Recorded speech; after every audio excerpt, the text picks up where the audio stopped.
Hello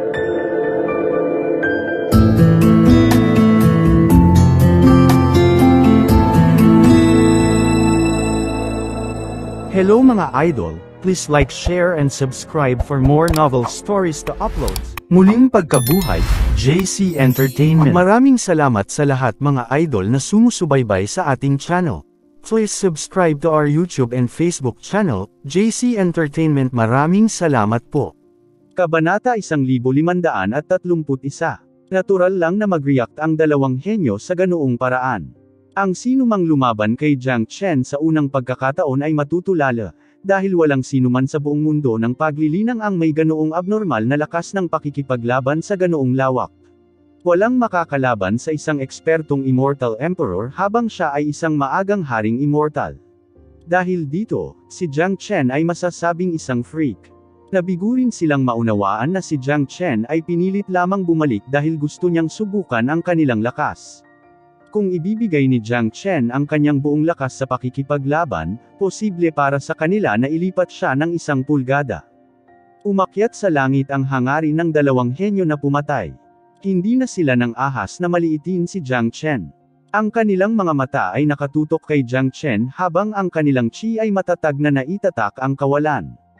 Isinasantabi ang kanilang pagtataka, hindi ang kanilang intensyon na patayin si Jiang Chen. Itinaas ni Jiang Chen ang kanyang ulo upang tingnan ang labanan sa pagitan ni Yang Bufan at Nanbei Ito, pagkatapos ay bumaling sa kanyang mga kalaban. Alam niyang nasangkot siya sa Nanbei family. Ilang sandali na lamang bago dumating ang laban ng buhay o kamatayan. Kaya hindi na kailangang maging magalang sa kanila. Big Yellow, paano ang bawat isa sa atin ay kumuha ng isa? Umiti si Jiang Chen kay Big Yellow. Jia, mas ganyan. Ngunit hindi na magagamit muli ni Master Dog ang Immortal Execution Sword, kaya medyo nahihirapan akong patayin ang alinman sa kanila. Hayaan mo na lang akong maging abala ang isa, habang aalis ka at alisin ang isa pa. Umiti ng mali siya si Big Yellow. Mas gusto niyang gawin ang ganitong bagay. Gayunpaman, mahirap para sa kanya na patayin ang sinuman sa mga kaaway gamit ang kanyang kasalukuyang lakas, maliban kung itinaboy niya ang Immortal Execution Sword, gayunpaman, ginamit na niya ito minsan. Sa kanyang kasalukuyang enerhiya, magiging mahirap para sa kanya na gamitin muli ang Immortal Execution Sword. Pagkatapos ng lahat, ang pinagmulan ng espada ay isang makapangyarihang sovereign weapon. Natatakot ito na ang sinuman maliban kay Big Yellow ay hindi makakahawak ng ganoong espada. Napakagaling. Magiging iyon. Umiti pabalik si Jiang Chen. Ang sinabi ni Big Yellow ay ang pinakamahusay na paraan para matugunan ni Jiang Chen ang kanyang mga kalaban. Tulad ng para sa dakilang Nanbei Ito, siya ay kasalukuyang nakagapos ni Yang Bufan. Imposibleng malagpasan ni Ito si Yang Bufan at mapatay si Jiang Chen. Maaaring hindi alam ng iba ang kakayahan ni Yang Bufan, ngunit alam na alam ito ni Jiang Chen. Ang sukdulang puwersa ng Evil Lord na ito ay lampas sa ordinaryong imahinasyon. Sa aspeto ng intrinsic na kalidad, ang Crown Prince at King Ping ay hindi maikukumpara kay Yang Bufan, dahil may malaking pagkakaiba sa kanila, kahit na hindi pa ito halata. Gayunpaman, ito ay magiging mas at mas malinaw habang si Yang Bufan ay sumulong pa. Ilang sandali lang bago sila pinabayaan ni Yang Bufan sa alabok. Noon, nakita na ni Yang Zhangqing ang intrinsic na kalamangan at potensyal ni Yang Bufan. Iyon ang dahilan kung bakit binigyan niya ng labis na pagpapahalaga si Yang Bufan at hindi nag-atubiling magbigay kay Yang Bufan ng 2 Snow Jade King Ginseng upang tulungan siyang mapabuti ang kanyang cultivation base. Gra! Nagpadala si Big Yellow ng nakakabinging dagandong sa isa sa kanilang mga kaaway. Ito ay isang malinaw na provocation. Fuck, kahit aso ay naglakas loob na i-provoke ako. Nililigawan si kamatayan. Papatayin ko muna ang asong ito. Nagalit ang henyo. Dahil sa kanyang pagkakakilanlan bilang isang marangal na half-step na Immortal Emperor Supreme Genius, igagalang siya saan man siya magpunta. Sino ba naman ang maglalakas ng loob na hindi siya igalang? How dare this dog challenge him with that pair of disdainful eyes? Motherfucker! Kung hindi niya sinampal ang asong ito hanggang sa mamatay, saan niya ilalagay ang mukha niya? Ang galit ng henyo na iyon ay tumaas sa langit. Marahas niyang pinadalhan ng sampal si Big Yellow. Ang lakas ng sampal na ito ay sapat na upang durugan ang isang malaking bundok at maging ang kawalan ng laman. Sa harap ng naturang pag-atake, kinuha ni Big Yellow ang pag-atake gamit ang kanyang bungo. Isang walang utak na aso. Umisi ang henyo, ngunit nabigla siya tulad ng mga taong nakipag-away kay Big Yellow kanina. Bang! Ang nakakatakot na enerhiya ay bumangga sa isa't isa. Ang makapangyarihang ulo ng aso ay tumagos sa makapal na palad ng henyo. Ang kapangyarihan nito ay walang kapantay. Wakaka, pinakawalan ni Big Yellow ang kanyang signature laugh. Ang kanyang matibay na katawan ay lumaki ng 2 beses. Isang pares ng mga pakpak ang umusbong sa kanyang likuran. Ang kanyang buong katawan ay nagliliwanag ng nakakasilaw na liwanag habang siya ay sumugod patungo sa henyo. Shit! Napakalakas ng asong ito. Nagmura ang henyo at nakaramdam ng pagnanasang umubo ng dugo, ngunit hindi yun naging dahilan para matakot siya kay Big Yellow. Sa mata niya, isa lang itong aso. Kung gusto niyang patayin ang asong ito ay kasing dali ng paggalaw ng kanyang kamay. Sa kabilang panig, itinaboy ni Jiang Chen ang killing arm, na tumama sa kabilang henyo na parang nagngangalit na bagyo. Oo naman, ito ang combat technique ng Fire Kilin. Siguradong nahuli ng bastard na ito ang Fire Kilin at sinaktan siya. Nang makita ng henyo ang killing arm ni Jiang Chen, agad niyang kinumpirma ang relasyon ni Jiang Chen at Fire Kilin, ngunit hindi ngayon ang oras para pag-isipan ang lahat ng ito. Masyadong mabangis ang pag-atake ni Jiang Chen. Pinaramdam nito sa kanya ang bakas ng delikadong chi na hindi niya kayang balewalain. Kang. Ang henyo ay hindi nang ahas na magpakita ng anumang kapabayaan. Dahil alam niyang nakatagpo siya ng walang katulad na henyo, agad niyang inilabas ang kanyang sandata sa pakikipaglaban at nilaslas ang killing arm. Ang tanging killing arm ay walang gaanong kapangyarihan, ngunit kapag ito ay pinagsama sa True Dragon Palm ni Jiang Chen, ito ay katumbas ng kombinasyon ng likas na kakayahan ng Fire Kilin at ng True Dragon Combat Technique, na ang dating nakapatong sa sahuli, naging pinaka-nakakatakot na pamamaraan ni Jiang Chen. Hong Long. Ang Kilin Divine Arm ay tulad ng isang sinaunang banal na bisig na maaaring lumampas sa mga edad, tumagos sa lahat at basagin ang mga bituin. Sa sandaling ang Kilin Divine Arm ay bumangga laban sa panlaban na sandata ng henyo, ang kawalan sa paligid ay nabasag sa isang iglap. Nagngangalit ang marahas na enerhiya. Kung ang isang yumaong eksperto sa Immortal King ay nakulong sa lugar na ito, siya ay mapupunit sa pamamagitan ng pagbabago-bago ng enerhiya lamang. Arg. Sa ilalim ng impact, napaungol ang henyo at pinalipad ng ilang daang metro pabalik bago niya mabawi ang kanyang balanse. Barf. Barf. Siya ay dumanas ng matinding pagkabigla, bumulwak ng malalaking subo ng dugo. Namutla agad ang mukha niya. Humi na rin ang kanyang chi. Kailangang aminin ng isa na ang gayong henyo ay walang katulad na kapangyarihan. Dati, pinutol ni Jiang Chen ang kalahati ng katawan ng mga naunang immortal na emperor gamit ang pamamaraang ito, at pinalipad ang kanilang mga sandata mula sa kanilang mga kamay. Nakatayo pa itong henyong nasa harapan. Ang immortal weapon ay mahigpit pa ring nakahawak sa kanyang kamay. Ito lang ang nakapagpapalaki sa kanya. Gayunpaman, hindi niya naramdaman ang kahit katiting na pagmamataas. Sa halip, siya ay nasa seryosong pagkatulala. Imposible. Ito ay ganap na imposible. Paano magkakaroon ng ganitong nakakatakot na tao? Napailing ang henyong iyon sa hindi makapaniwala, hindi niya matanggap ang ganoong resulta at katotohanan. Walang paraan na hindi siya mabigla sa eksena, dahil ito ay lumampas sa pangunawa ng mga tao. Wala pang nakakita ng ganitong abnormal na tao. Sinabi ko na sa inyong dalawa na umalis, ngunit tumanggi kayo. Wala kang pagkakataon ngayon kahit gusto mo. Binawi ni Jiang Chen ang kanyang killing arm. Ang Heavenly Saint Sword ay lumitaw sa kanyang mga kamay. Hindi na niya kailangan ang killing arm para patayin ang henyong ito. Bukod pa rito, ang pagcast ng Kilin Divine Arm at True Dragon Combat Technique ay nakakonsumo ng napakalaking dami ng kanyang enerhiya, at bilang resulta, ang kaaway ay nagdusa ng matinding pinsala. Walang kahirap-hirap para kay Jiang Chen na kitilin ang kanyang buhay ngayon. Roar! Ang Heavenly Saint Sword ay sumigaw ng espada at naging isang dugo-pulang dragon, na umabot sa itaas ng ulo ng henyo sa isang kisap mata. Ang bilis ay napakabilis na ang henyo ay walang oras upang mag-react. Masama ito. Naramdaman ng henyo ang isang malakas na banta ng kamatayan na yumanig maging ang kanyang kaluluwa. Iyon ay isang hindi pa nagagawang pakiramdam ng chi ng kamatayan.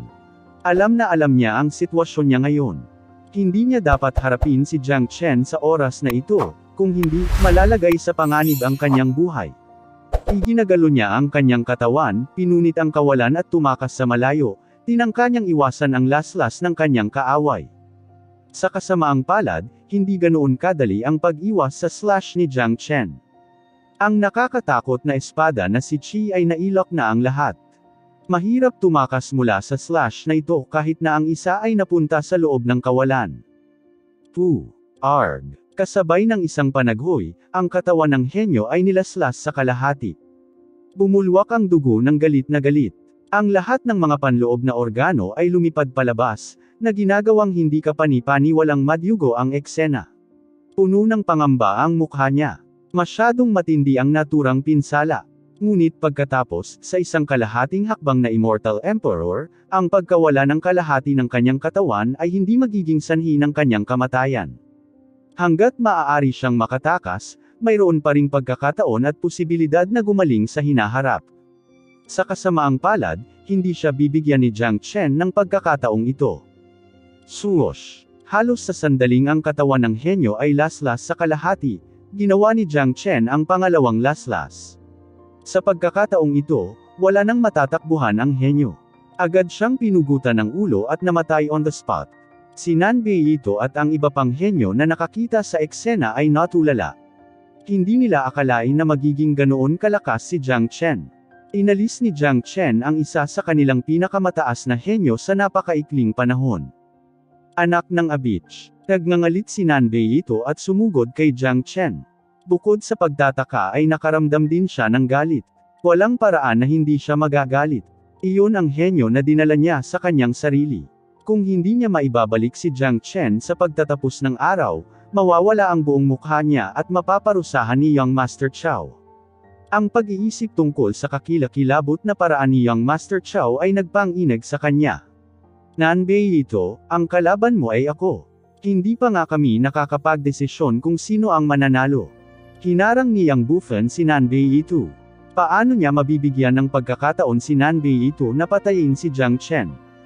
Sa katunayan, ang eksena ni Jiang Chen na pinatay ang isa sa mga henyo ng pamilya Nanbei ay namangha sa kanya, lalo na ang kapangyarihan ng Kilin Divine Arm na una niyang nakita. Scram! Sumigaw si Nanbei ito, pagkatapos ay sinugod si Yang Bufen. Agad na bumalik ang dalawa sa kanilang matindi at hindi maalis na laban. Sa kabilang panig, hindi pinansin ni Jiang Chen ang banta ni Nanbei ito. Bumaling ang kanyang mga mata sa isa pang kalahating hakbang na Immortal Emperor Genius. Humakbang siya patungo sa henyong hawak ang kanyang espada.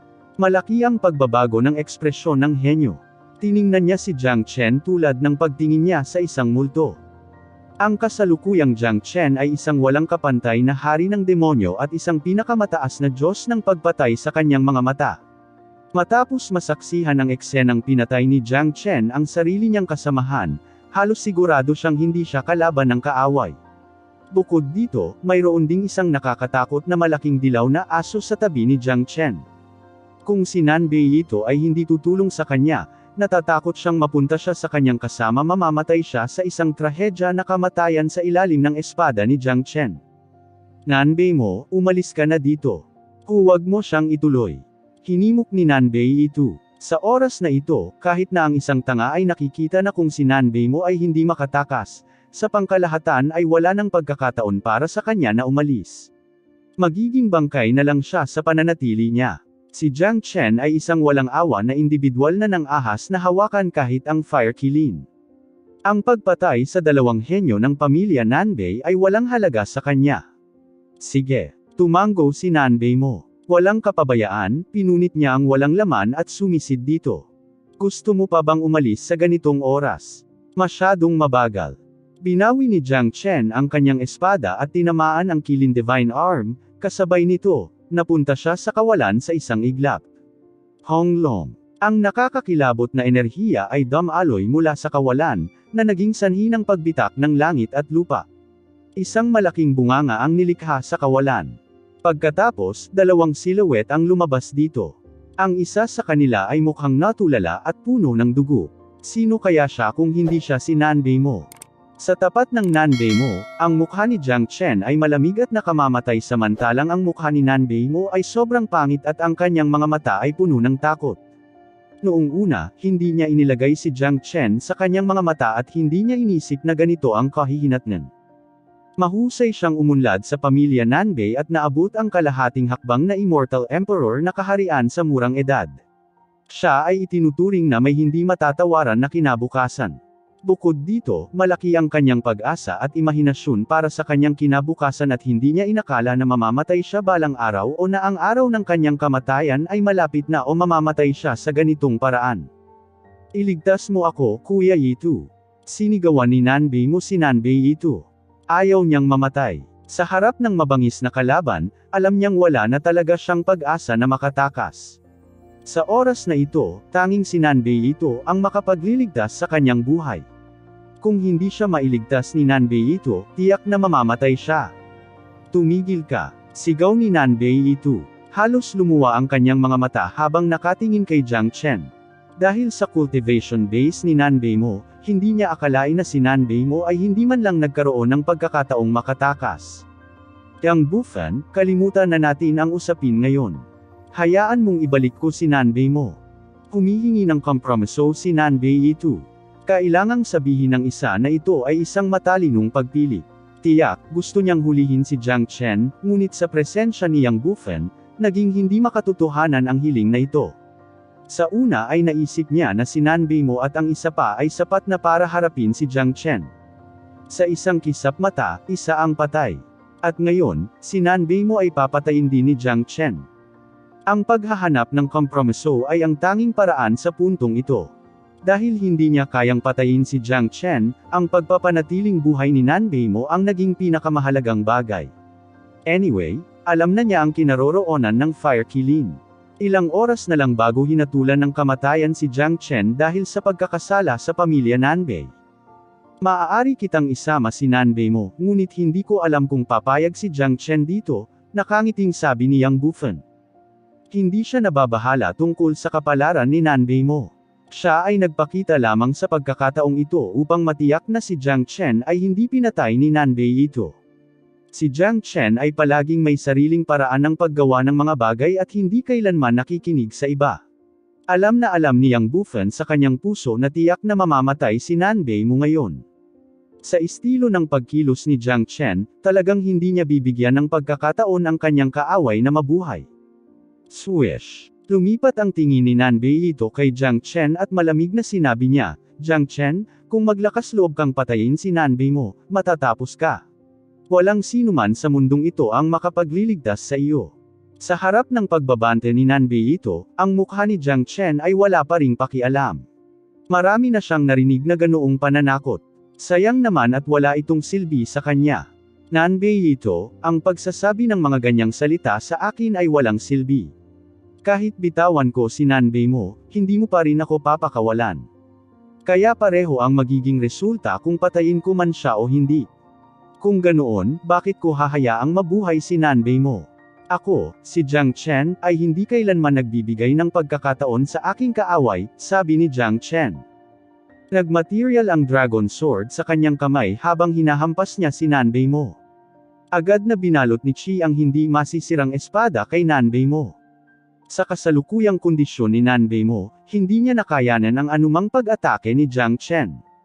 Kung direktang tamaan siya ng slash na ito, mamamatay siya kaagad. Anak ng abich, tumigil ka. Nang makita ito, nagalit si Nanbei ito. Sa kanyang pananaw, itong si Jiang Chen ay baliw. Sa buong Eastern Profound Domain, walang sino man ang nang-ahas na patayin ang mga tao ng Nanbei family, lalo pa ang mahahalagang henyo ng pamilya. Sa buong Eastern Profound Domain, ang sinumang makakita sa mga tao ng Nanbei family ay magmadaling magtatago. Siguradong si Jiang Chen ang unang nang-ahas na sumalungat sa Nanbei family. Ang layunin ng pagpatay ni Nanbei ito ay umabot sa langit. Ipinatawag niya ang kanyang combat sword. Nais niyang patayin si Jiang Chen upang mapawi ang krisis ng Nanbei Mo, ngunit dahil sa presensya ni Yang Bufan, hindi nagtagumpay ang kanyang plano. Arg!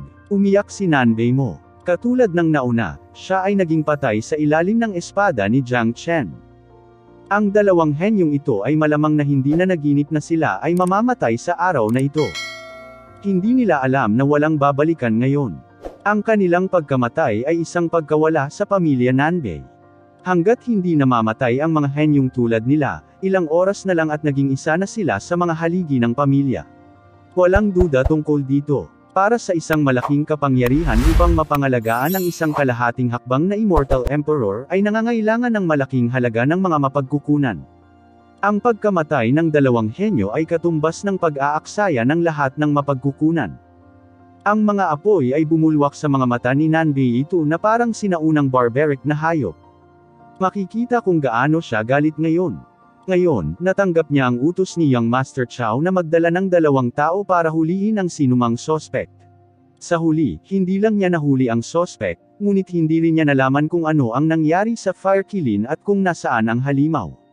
Pati ang 2 henyo na dinala niya ay pinatay. Talagang wala siyang ideya kung paano ito ipapaliwanag kay Young Master Chow sa kanyang pagbabalik.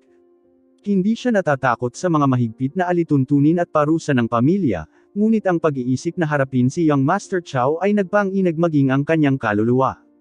Nanbei ito, mas mabuting huwag mo akong guluhin, kung hindi, haantong ka sa parehong paraan. Iningatan ni Jiang Chen ang kanyang espada at bumalik sa dati niyang hitsura, at nagsalita sa sobrang malamig na tono. Si Nanbei ito ay uubo ng dugo. Marami na siyang nakitang mayabang at mapagmataas na tao at isa rin siya sa kanila. Ngunit tiyak na unang pagkakataon niyang makakita ng taong kasing yabang ni Jiang Chen. Jiang Chen, parang hindi mo alam ang ginagawa mo. Huwag isipin na ang isang king fan ay maaaring maprotektahan ka. Masyado kang knave. Ako, si Nanbei ito, ay tatandaan ang mga score ngayong araw. Walang sinuman ang nang-ahas na patayin ang mga tao ng pamilya Nanbei at saktan si Young Master Chow. Isa lang ang kalalabasan mo sa huli, kamatayan. Si Nanbei ito ay nag-iwan ng malupit na pahayag, pinandilatan si Yang Bufen at nawala sa isang iglap. Sa kabila ng kanyang galit, siya ay isang matalinong tao. Hindi niya gustong gumawa ng mga walang kwentang gawain. Alam na alam niya ang sitwasyon ngayon. Hindi niya kailanman mapapatay si Jiang Chen kung naroon si Yang Bufen. Kung saan, maaari na lamang siyang maghintay sa susunod na pagkakataon. Tungkol sa pag-alis ng Nanbei ito, hindi kumilos si Jiang Chen. Natural, gusto niyang alisin ang isang henyo tulad ni Nanbei ito dahil ang isang henyo na tulad niya ay isang malaking potensyal na banta kay Jiang Chen, ngunit naunawaan niya na dahil sa kanilang kasalukuyang lakas, hindi posible para sa kanila na pigilan si Nanbei ito na umalis kahit na sa tulong ni Yang Bufen. King Fan, salamat sa iyo. Lumapit si Jiang Chen sa tabi ni Yang Bufen at nagsalita. Ang napapanahong pagdating ni Yang Bufen ay nagbigay ng malaking tulong sa kanya. Kung hindi, kahit na makatakas siya, hindi niya magagawang patayin ang 2 henyo ng Nanbei family. Little Chen, medyo walang ingat ang ginawa mo ngayon. Bakit hindi mo sabihin sa akin ang tungkol kay Fukoy na gustong patayin ka? Buti na lang walang nangyaring masama. Ngunit ngayon ay lubusan mong nasaktan ang pamilya Nanbei. Ang pamana ng pamilyang ito ay naipasa mula sa maraming henerasyon. Dagdag pa, mayroon itong napakalakas na puwersa. Hindi sila isang kaaway na madaling harapin. Kahit na ang ating imperyo ay ayaw na pukawin ang gayong nakakatakot na pamilya. Sabi ni Yang Bufen sa tonong nag-aalala sa halip na tono ng paninisi. Hindi nakakatakot si Fukoy. Ang Nanbei family ang nakakatakot. Bagamat makapangyarihan si Nanbei ito, isa lamang siyang henyo ng pamilya. Hindi mahalaga. Ilang oras na lang at magkakaroon na kami ng hindi magandang relasyon sa Nanbei family. Ngayon lang ito nangyari ng maaga. By the way, King Fan, may isa pa akong gustong itanong sa iyo, sabi ni Jiang Chen. Wala siyang pinagsisisihan sa pananakit ng Nanbei family, dahil ang bagay na ito mismo ay walang dapat pagsisihan. Maaari mong sabihin ito, hindi mo kailangang maging magalang sa akin, sagot ni Yang Bufen. Pinisil ni Jiang Chen ang kanyang braso at pinunit ang mga pinto ng Ancestral Dragon Pagoda. Ang 2 figure na lumabas dito ay ang anak na babae at ama. Tumingin si Yang Bufen kay Yan Qingcheng. Hindi ito ang unang pagkakataon na nakita niya si Yan Qingcheng. Nakita niya siya sa Evil Abyss. Pagkatapos noon, siya ang personal na nagbukas ng daanan ng Evil Abyss para sa kanya.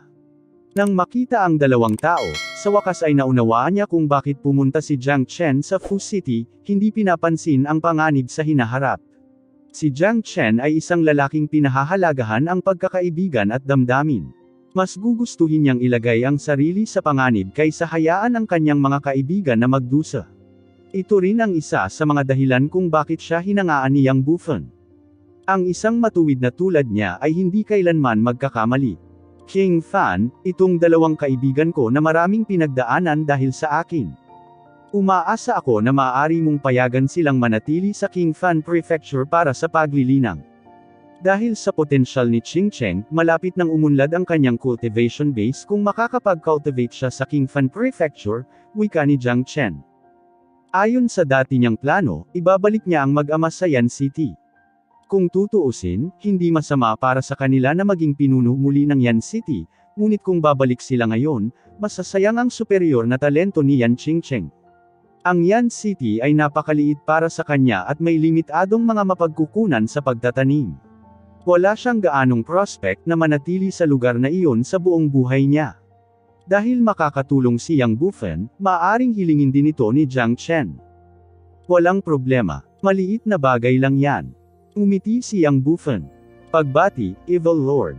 Nagmamadaling sumaludo si Yan Qingcheng kay Yang Bufan. Nakita na niya noon si Yang Bufan.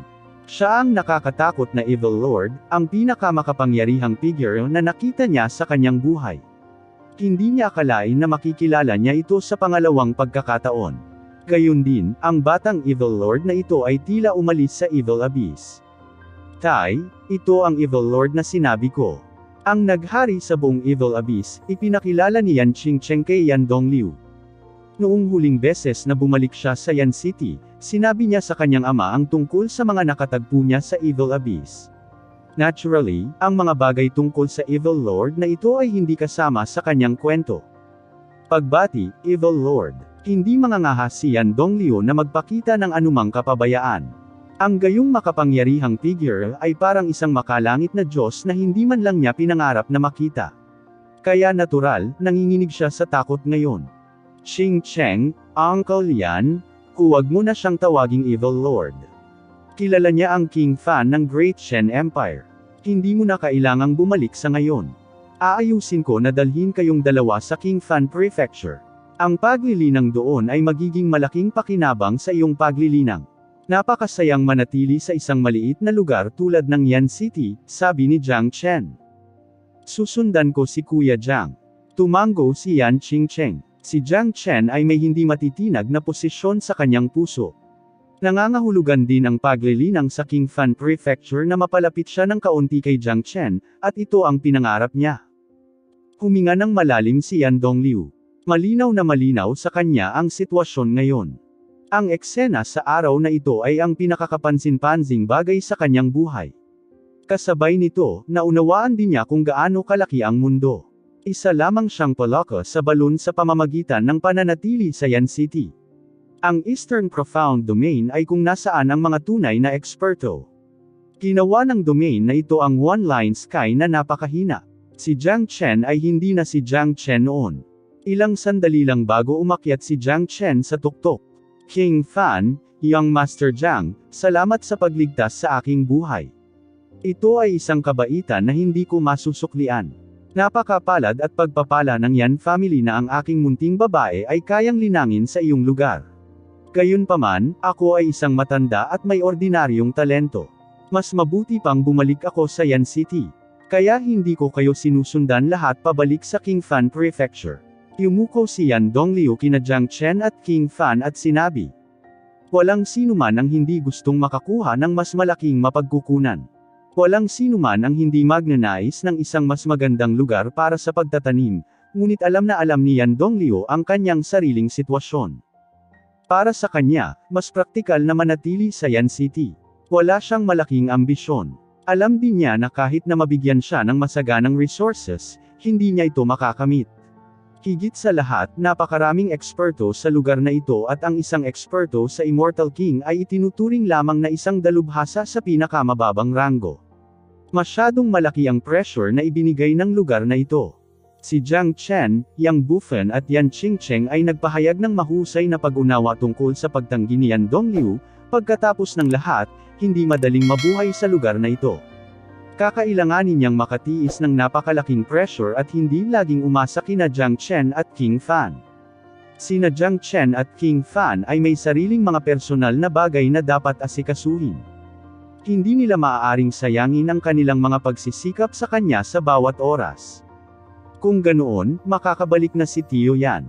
Naresoldo na ang usapin dito. Naniniwala ako na wala nang susunod sa iyo.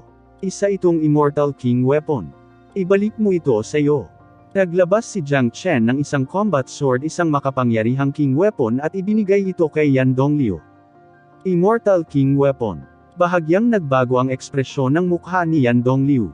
Ang King Weapon ay hindi itinuring na isang bagay na mahusay sa Eastern Profound Domain, ngunit sa Yan City, ito ay isang kayamanan na lumalaban sa langit. Sapat na mahirap na makakita ng gayong sandata sa mga karaniwang araw, lalo pa ang pagkuha nito. Dahil sa kanyang kasalukuyang cultivation base, malayo pa siya sa kakayahang gumamit ng Immortal King Weapon, ngunit kahit na bakas lamang niya ang lakas nito, sapat na para sa kanya na gamitin iyon para duminahin ang lahat ng eksperto sa Yan City. Kinuha agad ni Yan Dongliu ang Immortal King Weapon. Hinding-hindi niya makakalimutan ang dakilang kabaitan ni Jiang Chen sa natitirang bahagi ng kanyang buhay. Qingcheng, masigasig na magtanim habang narito ka. Tumingin si Yan Dongliu kay Yan Qingcheng. Siya ay natural na nag-aatubili na iwan si Yan Qingcheng dito, ngunit sa presensya ni Jiang Chen, karamihan sa kanyang mga alalahanin ay naibsan. Inaasahan din niyang makitang yumabong ang kanyang anak balang araw. Si Jiang Chen ay isang taong hinangaan ni Yan Qingcheng. Hindi siya umaasa na maabutin ng kanyang anak si Jiang Chen dahil imposible iyon. Inaasahan lang niya na ang kanyang anak na babae ay maaaring magpatuloy sa pagpapabuti ng kanyang sarili, dahil paano ang isang tao ay katamtaman kung ang isa ay nais na maging babae ni Jiang Chen. Huwag kang mag-alala dad, gagawin ng anak na babae ang kanyang makakaya. Masiglang tumango si Yan Qingcheng. Siya ay palaging nagsusumikap sa kanyang paglilinang. Ang agwat sa pagitan nila ni Jiang Chen ang naging pinakamalaking motibasyon niya. Sige, kung ganoon, Young Master Jiang, magpapaalam na ako. Hinawakan ni Yan Dongliu ang kanyang mga kamao kay Jiang Chen, tumalikod at aalis na sana. Maghintay, wika ni Yang Bufan. Ang Yan City ay milyon-milyong milya ang layo mula dito. Kakailanganin mo ring lampasan ang hindi mabilang na mga rehiyon. Kung lumipad ka pabalik kasama ang iyong kasalukuyang pagtatanim, hindi ka na makakabalik kahit sa kalahating taon. Dagdag pa, malaki ang posibilidad na makatagpo ka ng nakamamatay na panganib sa daan. Susundan niyo akong dalawa pabalik sa King Fan Prefecture. Pagkatapos nito, hihilingin ko kay Old Man Baiweng na pabolaikan ka. Si Yang Bufan ay may lubos na mesensi ng pagsasaalang-alang. Pagkatapos ng lahat, si Yan Dongliu at ang kanyang anak na babae ay dinala dito ni Fukoy. Ito ay karaniwang hindi makatotohanan para sa kanya na bumalik sa kanyang sarili. Salamat, King Fan. Ipinahayag ni Yan Qingcheng ang kanyang pasasalamat. Siya rin ay hindi mapakali kung ang kanyang ama ay babalik ng mag-isa. Kasunod nito, isang grupo ng mga tao ang umalis sa lambak at nagtungo sa King Fan Prefecture. Pagkarating sa King Fan Prefecture, hinayaan ni Yang Bufan si Old Man Baiweng na dalhin si Yan Dongliu at ang elder ng Yan City pabalik sa Yan City. Itinuring na tapos na ang usapin ng mag-ama. Naalis na rin ni Jiang Chen ang maligalig na Fukoy, ngunit ang totoong gulo ay kasisimula pa lang. Kung ikukumpara ang Nanbei family sa Fukoy, ang una ay mas nakakatakot. Ang insidente ngayon ay ginawa Jiang Chen ang buhay at kamatayang kaaway ng Nanbei family. Siya ay karaniwang nagsiwalat tungkol sa usapin ng fire killing, at pinatay ang dalawang henyo ng pamilya Nanbei. Dahil sa estilo ng pagkilos ng pamilya Nanbei, talagang hindi nila hahayaang magpahinga ang bagay na ito. Bumalik sa Nanbei family, ang nakapaloob na spatial zone kung saan naroon si Young Master Chao. Si Nanbei ito ay nakatayo doon ng nanginginig. Sinabi niya ang lahat ng nangyari sa Fu City, at ngayon ay naghihintay para sa parusa ni Young Master Chao. Ipinikit ni Young Master Chao ang kanyang mga mata. Ang kanyang blonde na buhok ay kusang lumilipad ng kusa habang naka-crossleg sa isang rush cushion at hindi nagsasalita. Tahimik na nakatayo doon si Nanbei Ito, hindi nangangahas na gumawa ng kahit isang hakbang, tulad ng isang bata na nakagawa ng mali habang naghihintay na parusahan. Pagkabalik niya, hindi na niya hinanap ang matataas na elder ng pamilya. Sa halip, lumapit siya kay Young Master Chow. Maghay-hinala ito sa iba na ang mga salita lamang ni Young Master Chow ang batas. Nanatiling tahimik si Young Master Chow habang ang noo ni Nanbei Ito ay pawis. Gayunpaman, ang tanging magagawa niya ay maghintay. Hindi siya naglakas loob na matakpan ang pagmumuni-muni ni Young Master Chow. Pagkatapos ng kalahating araw, sa wakas ay iminulat ni Young Master Chow ang kanyang mga mata. Ang kanyang tingin ay nahulog kay Nanbei Ito na parang isang pares ng talim. Ang simpleng ekspresyon na ito ay nagpang-inag kay Nanbei Ito at huminto ang kanyang kaluluwa. Basura, malamig na nagsalita si Young Master Chow. Isang napakalaking pressure ang lumabas sa kanyang katawan. Naramdaman ni Nanbei Ito na parang nakikita niya ang pinaka-nakakatakot na bagay sa mundong ito. Napaluhod siya sa baybuga. Ito ay dahil hindi ako masyadong nag-iisip. Hindi ko inaasahan na si Jiang Chen ay maaaring maging abnormal. Kaya hinihiling ko kay Young Master na parusahan ako ngayon. Nagmamadaling sumagot si Nanbei Ito nang walang kaunting katwiran. Alam niyang hindi gusto ni Young Master Chow ang mga dahilan at inaalala lamang niya ang mga resulta, hindi ang proseso. Masyadong nakakabigla ang ganoong eksena. Dapat malaman ng isang tao na ang Young Master Chow na ito ay isa ring maagang immortal emperor tulad ni Nanbei Ito, at isang bihirang henyo ng Nanbei family. Ayon sa mga patakaran, dapat silang magkaroon ng parehong posisyon at katayuan. Higit pa rito, ang isang henyo na tulad ni Nanbei Ito ay may pagmamataas na bumaon sa kanyang mga buto. Itinuring niyang mas mahalaga ang dignidad kaysa sa anupamang bagay. Mahirap gawing normal ang ulo ng taong iyon, lalo pat lumuhad. Ngunit ngayon, si Nanbei Ito ay nakaluhod sa harapan ni Young Master Chow, hindi man lang siya ng ahas na panasan ang malamig na pawis sa kanyang noo. Sinabi mo na si Jiang Chen ay isa lamang unang eksperto sa Immortal King at pinatay si Nanbei mo at ang isa pang henyo. Tanong ni Young Master Chow, na tila naiintriga kay Jiang Chen. Oo, totoo na si Jiang Chen ay isa lamang maagang immortal na hari, gayunpaman, alam niya ang isang uri ng hindi kapani-paniwalang diskarte sa pagbabagong maaaring tumaas ng 10 beses ang kanyang lakas sa pakikipaglaban at ang kanyang kayamanan ay napakalakas. Totoong sinabi ni Nanbei Ito. Jiang Chen. Pinaikit ni Young Master Chow ang kanyang mga mata. Wala pang ilang mga henyo sa buong immortal world na maaaring pumukaw sa kanyang interes. Mas malamang na hindi niya bigyang pansin ang isang mahinang haring walang kamatayan, ngunit si Jiang Chen ay walang alinlangan na lumitaw sa kanyang paningin. Kung totoo ang sinabi ni Nanbei Ito, kung gayon ang Jiang Chen na ito ay tunay na isang napaka-nakakatakot na tao at isang henyo na lumalaban sa langit, dahil kahit siya, ay hindi makakapatay ng mga kalaban sa isang kaharian sa itaas niya. Young Master, nagsagawa na ako ng ilang investigasyon tungkol dito. Ang Jiang Chen na iyon ay medyo malapit sa King Fan ng Great Chen Empire. Sa pagkakataong ito, dahil din sa presensya ni King Fan na pumihil sa akin na pabagsakin si Jiang Chen, at nagdulot sa amin ng napakalaking pagkalugi. Bukod dito, ang Jiang Chen na iyon ay lubos na iginagalang sa Genius Prefecture ng Great Chen Empire. Dapat ba tayong pumunta sa Great Chen Empire at hingin ang taong iyon sa pamamagitan ng pamimilit sa kanila? Sabi ni Nanbei Ito. Hindi na kailangan. Malapit nang mabuksan ang Golden Horizon. Siguradong papasok sa lugar na iyon ang isang henyong tulad niya. Sa oras na iyon, ang pagpatay sa kanya ay hindi maihahambing na madali.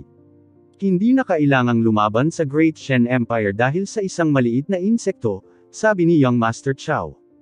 Huwag kang mag-alala, Young Master. Kung maglakas loob siyang pumunta sa Golden Horizon, tiyak na papatayin ko siya. Nanbei Ito ang kanyang mga ngipin at sinabi. Bilang isang first-class genius ng Nanbei family, marami siyang nagawa na ipinagmamalaki niya. Ang pangyayari ngayon ay masasabing isang kahihiyan sa kanyang buhay. Kaya naman, hindi niya palalampasin ang pagkakataong hugasan ang kahihiyan na ito. Kinailangan niyang patayin si Jiang Chen gamit ang sarili niyang mga kamay. Sige, pwede ka nang umalis. Kinawayan ni Young Master Chow si Nanbei ito. Oo, Young Master. Nakaramdam ng malaking ginhawa si Nanbei ito at nagmamadaling umalis sa special zone.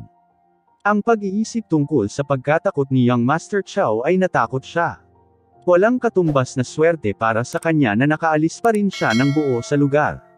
Kasabay nito, sa Qingfan Prefecture ng Great Shen Empire. Sina Jiang Chen, Yang Bufan at Big Yellow ay nagtipon. Qingfan, alam mo ba na mayroong Young Master Chow sa Nanbei family? Tanong ni Jiang Chen. Siya ay labis na interesado kay Nanbei Chow na kanyang mortal na kaaway na makikilala niya sa malaot madali. Mula sa mga salita ni Nanbei ito, hindi mahirap para sa kanya na sabihin na ang Young Master Chow na ito ay isang napakahalagang tao na may hindi pangkaraniwang katayuan sa pamilya Nanbei.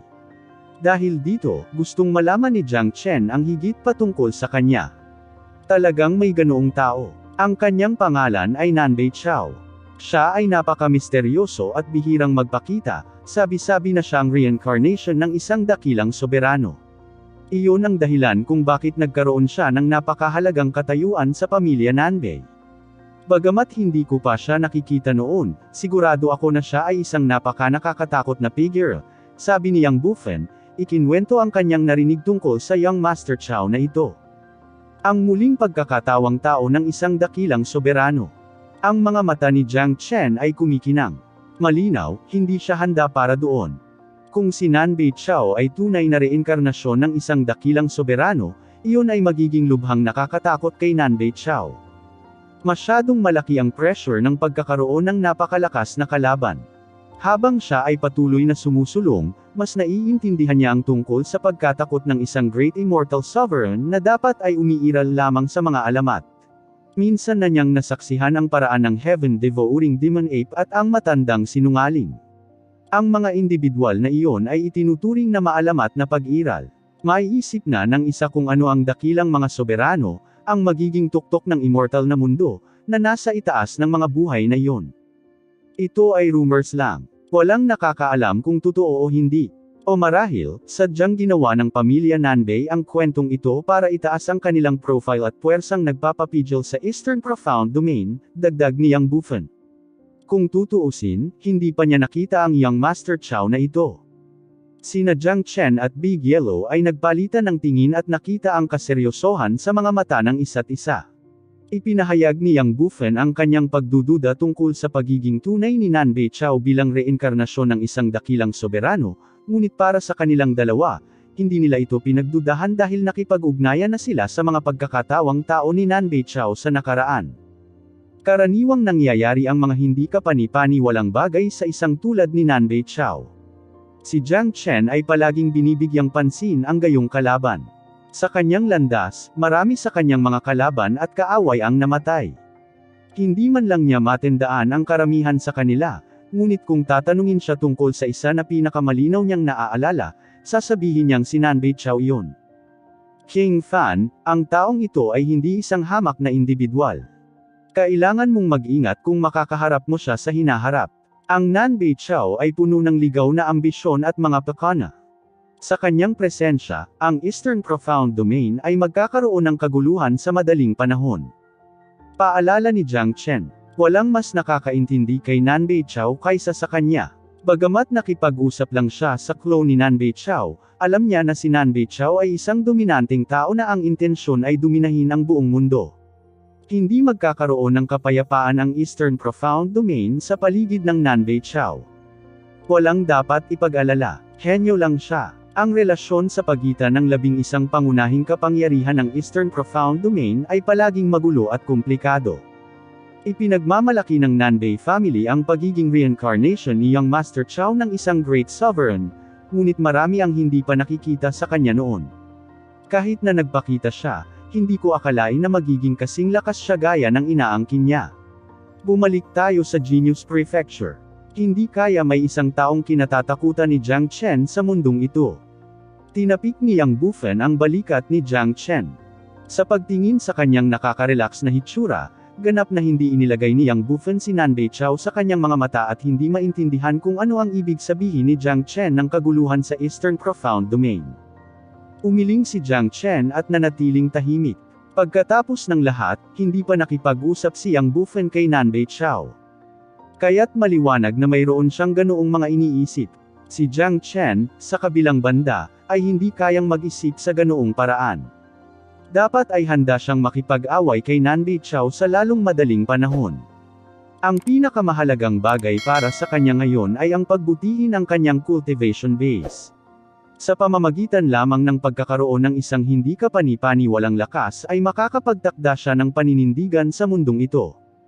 Dinala ni Jiang Chen ang Big Yellow sa kanyang tirahan sa Dan Prefecture.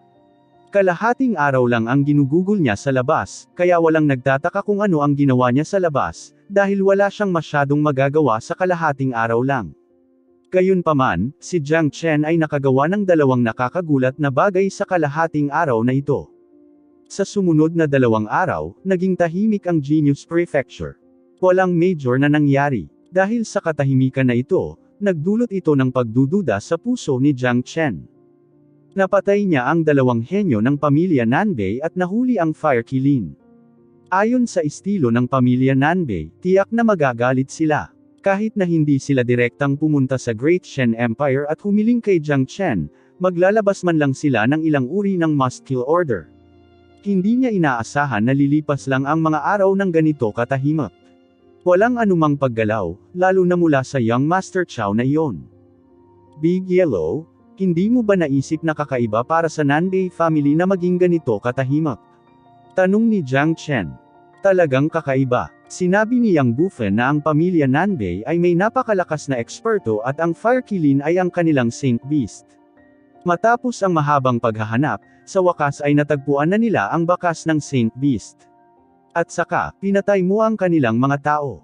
Alinman sa mga dahilan ay dapat sapat na para sa lakayin ka ng pamilya Nanbei sa ngayon, o hindi bababa sa hindi sila magiging tahimik. Sa pagkakataong ito, kahit si Master Dog ay hindi mahulaan kung ano ang nangyayari. Umiling si Big Yellow. Tulad ni Jiang Chen, nakaramdam siya ng labis na pagdududa tungkol dito. Hong Long. Sa sandaling ito, nagkaroon ng biglaang pagsabog ng kulog sa kalangitan. Agad na lumingon sina Jiang Chen at Big Yellow sa palasyo sa gitna ng Dan Prefecture. Isang haligi ng liwanag ang sumabog sa palasyo at dumiretso sa kalangitan. Ang kulog ay tila nabalisa nitong haligi ng liwanag. Ang liwanag na haligi ay walang kapantay na matibay at banal. Kulay ginto ito at may mga komplikadong marka. Iyon ang mga marka ng dakilang Dao na nagpapalabas ng mataas at makapangyarihang aura. Kasunod nito, isang langit na lumalaban sa pressure na halos parang solid ang kumalat mula sa liwanag na haligi, na bumabalot sa bawat bahagi ng Genius Prefecture na parang karagatan. Sa ilalim ng panggigipit, naramdaman ng lahat na maging ang kanilang mga kaluluwa ay nanginginig at hindi maiwasang madama ang layuning sumamba.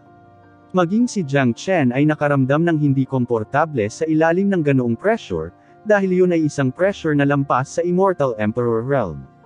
Napakalakas ng pressure at Qi. Ito ay si Dongfang Yu. Siya ay sumulong sa kalahating hakbang na Immortal Venerable na kaharian. Ang mga mata ni Jiang Chen ay kumikinang. Agad niyang nalaman ang pinagmulan ng pressure. Sa buong Genius at Dan Prefecture, maliban kay Dongfang Yu, walang ibang tao na maaaring umabant sa kalahating hakbang na Immortal Venerable Realm sa oras na ito. Alam ito ni Jiang Chen dahil humingi sa kanya si Dongfang Yu ng Holy Flame Emperor Peel. Ipinaliwanag nito kung bakit siya naka-advance sa half-step Immortal Venerable Realm ng napakabilis. May bakas ng ngiti sa gilid ng bibig ni Jiang Chen. Ang ganitong uri ng sitwasyon ay ganap na nasa loob ng kanyang inaasahan. Si Dongfang Yu ay orihinal na nasa tuktok ng yumaong Immortal Emperor Realm at isang hakbang lamang ang layo mula sa Venerable Realm. Para maka-advance siya sa half-step Venerable Realm, kakailanganin niya ng pagkakataon, at binigyan siya ng Holy Flame Emperor Peel ng pagkakataong ito. O dapat sabihin na ang paglitaw ni Jiang Chen ay ang pinakamalaking pagkakataon at kapalaran ni Dongfang Yu. Kung wala si Jiang Chen, walang sino man sa buong Dan Prefecture ang makakagawa ng ika-10 grado na Holy Flame Emperor Peel. Kung wala ang Peel, talagang hindi magiging madali para kay Dongfang Yu na umabant sa half-step Immortal Venerable Realm. Swoosh! Swoosh! Swoosh! Sunod-sunod na lumabas ang malalakas na figure patungo sa haligi ng liwanag. Tignan mo yun. Napakalakas ng chi. Iyan ang aura ng isang Immortal Venerable, isang kalahating hakbang na Immortal Venerable. Master Dongfang ito. Sa wakas ay nakalusot na siya sa kalahating hakbang na Immortal Venerable na kaharian. Matagal nang huminto si Master Dongfang sa rurok ng Immortal Emperor Realm, ngunit sa wakas, nakalusot siya. Isa pang mahusay na eksperto ang isinilang sa Genius Prefecture.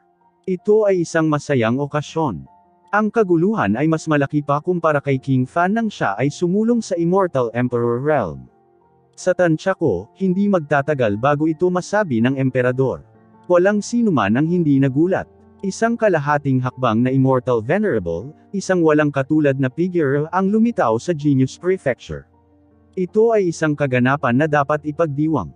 Ito ay nakakasira ng lupa, at hindi ito magiging kakaiba kahit na ang emperor ay naakit dito. Parami ng parami ang naalarma. Gusto ng lahat na makita kung ano ang pakiramdam ng sumulong sa kalahating hakbang na Immortal Venerable na kaharian. Ang nasabing kaharian ang pangarap at layunin ng halos lahat. Sa pamamagitan lamang ng pagsaksi sa eksenang ito, maaari na nilang palawakin ang kanilang pananaw. Haha, magaling. Ang bastard na si Dongfang Yu ay nakagawa na ng tagumpay. Isang malinaw na halakhak ang umalangaw sa kalangitan. Tumayo si Yang Zhangqing sa hangin. Ang kanyang katawan ay umaambon na parang panaginip. Ang Master of Prefecture ay isang misteryosong eksperto na bihirang magpakita sa harap ng publiko, dahil walang maraming malalaking kaganapan na nangangailangan ng kanyang presensya, ngunit ang pagsulong ng isang kalahating hakbang na Immortal Venerable ay talagang isang malaking kaganapan. Bilang Master ng Prefecture, hindi na siya manatiling kalmado sa kanyang upuan. Honglong. Lalong lumalakas ang chi ni Dongfang Yu. Nalalampasan niya ang huling hakbang at malapit ng magtagumpay. Pagkatapos nito, siya ay magiging isang tunay na half-step Immortal Venerable Expert. Pagkatapos, ang buong imperyo ay magdiwang. Si Yang Bufen ay nagpakita sa tabi ni Jiang Chen. Bilang isang batang hari ng Great Shen Empire, pinahihintulutan siyang pumunta sa anumang lugar sa Genius Prefecture, kabilang ang Dan Prefecture. Galing. Iniisip ko kung kailan tayo makakarating sa antas na ito. Itinaas ni Yang Bufen ang kanyang ulo upang tingnan ang tumataas na mga alon ng chi sa kalangitan. Ito ay tila isang tunay na dragon na umuugas sa katawan nito, tumagos sa kalangitan at nagpapakilos sa mga ulap. Nagningning ang mga mata ni Yang Bufen at puno ng pananabik. Huwag kang mag-alala. Ilang oras na lang at ikaw at ako ay makararating sa kaharian na iyon. Naniniwala din ako na hindi magtatagal. At saka, hindi lang ito ang magiging layunin natin, sabi ni Jiang Chen. Ang kanyang layunin ay hindi lamang ang kalahating hakbang na Immortal Venerable Realm. Nasaksihan niya ang takot ng matandang sinungaling, si Xiao Wangqing at the Heaven Devouring Demon 8, kahit na ang antas na iyon ay hindi rin ang kanyang huling layunin. Ang lahat ng iyon ay talagang walang halaga kumpara sa isang dakilang soberano.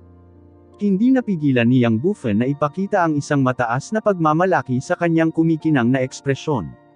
Tama si Jiang Chen. Ang kanilang layunin ay mas mataas pa kaysa sa kalahating hakbang na Immortal Venerable Realm. Maaga o huli ay mararating nila ang estadong ito, at hindi yun masyadong mahaba. Lumabas ang mga tao ng Dan Prefecture. Nang makita si Dongfang Yu na matagumpay na nakapasok sa kalahating hakbang na Immortal Venerable Realm, lahat ay nakaramdam ng walang katulad na kasiyahan para sa kanya. Bilang master ng Dan Prefecture, natural na napakataas ng prestihiyo ni Dongfang Yu. Walang sinuman sa buong Dan Prefecture ang hindi gumalang sa kanya. Upang ilagay ito sa ibang paraan, ang posisyon ni Dongfang Yu sa puso ng mga disipulo at matatanda ng Dan Prefecture ay mas mataas kumpara kay Yang Zhangqing. Dumating na rin ang araw. Napakaraming nagawa ni Master para sa araw na ito. Totoo yan. Masaya talaga ako para sa kanya. Umaasa ako na pagkatapos maging isang half-step na Immortal Venerable Expert, mas maaga niyang magagawa ang susunod niyang layunin, ang maging isang tunay na Immortal Venerable Expert. Sa ganoong paraan, ang kabuuang lakas ng Great Shen Empire ay magiging mas malaki pa. Hindi magiging ganoon kadali. Bagamat ang pagkuha mula sa kalahating hakbang na Venerable Realm patungo sa totoong Venerable na kaharian ay maaaring mukhang isang hakbang lang ang layo, sa totoo lang, libu-libong milya ang layo nito. Iyan ay isang napakahirap na hakbang na gawin, ngunit naniniwala ako na magagawa pa rin ito ni Master. Ang mga dalubhasang-dalubhasa ng Dan Prefecture ay walang katulad na nasa sabik, lalo na ang mga matatanda. Kilalang-kilala nila si Dong Fangyu. Alam nila kung anong mga pagsisikap ang ginawa ni Dong Fangyu para makamit ang resulta ngayon. Bukod dito, ang tagumpay ni Dong Fangyu ngayon ay isang napakahusay na bagay para sa Dan Prefecture. Hindi nagtagal pagkatapos lumitaw si Yan Zhangqing, biglang nanginag ang kalangitan sa ibabaw ng Genius Prefecture. Sabay-sabay na lumabas ang 5 figure. Nakasuot ng dragon robe ang nangunguna, at may koro ng dragon sa ulo. Mayroon siyang angular na mukha at mabagsik na ekspresyon. Ang kanyang mga casual na kilos ay nagliliwanag sa superior chi na pumukaw sa paggalang ng mga tao. Siya ay isang nasa katanghaliang gulang na lalaki na mahigit 40 taong gulang. Nakatayo siya roon ng buong kalmado, na parang iikot sa kanya ang mga langit. Ang mas ikinagulat ng mga tao ay ang cultivation base ng nasa katanghaliang gulang na lalaking ito. Ang pressure na ipinalabas niya ay lumampas kay Yan Zhangqing at Dong Fangyu. Iyon ay isang tunay na makapangyarihang immortal venerable. Sa kanyang tabi ay isang matanda na nakasuot ng simpleng damit, mukhang manipis at mahina, ngunit ang kanyang mga mata ay napakaliwanag na ang isang titig niya ay maaaring tumagos sa kawalan. Ang chi na nagmumula sa kanya ay kapantay ng nasa katanghaliang gulang na lalaki. Siya rin, ay isang makapangyarihang eksperto sa immortal venerable. Ang iba pang 3 lalaki ay may napakalakas din na cultivation base. Bawat isa sa kanila ay mga elite ng elite. Ang kanilang katawan ay nagliliwanag ng bakas ng venerable chi. Katulad ni Yang Zhangqing, sila rin ay mga half-step immortal venerable expert. Ang biglaang pagsulpot ng 5 ito ay agad na nakakuha ng atensyon ng lahat ng tao. Si Yang Zhangqing ang unang lumipad at lubos na sumaludo sa nasa katanghaliang gulang na lalaki na naka-dragon robe. Kamahalan. Dumating na ang tatay ko. Si Yang Bufen ay hindi nang ahas na magpakita ng anumang kapabayaan.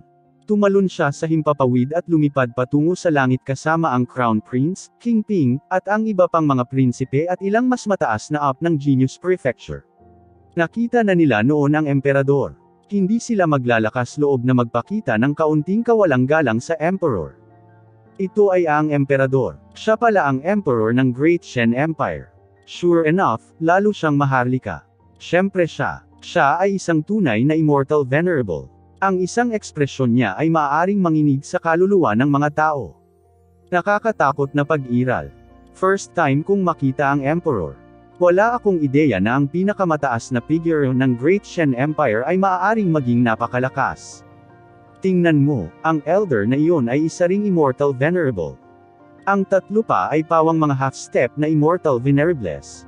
Hindi ko inaasahan na ang lakas ng Great Shen Empire ay magiging ganito kalakas. Ipinaliwanag nito kung bakit ang imperyo ay isa sa 11 pangunahing kapangyarihan ng Eastern Profound Domain. Walang sinuman ang hindi nagulat. Ang lahat ay puno ng paghanga at pananabik habang nakatingin sa emperador.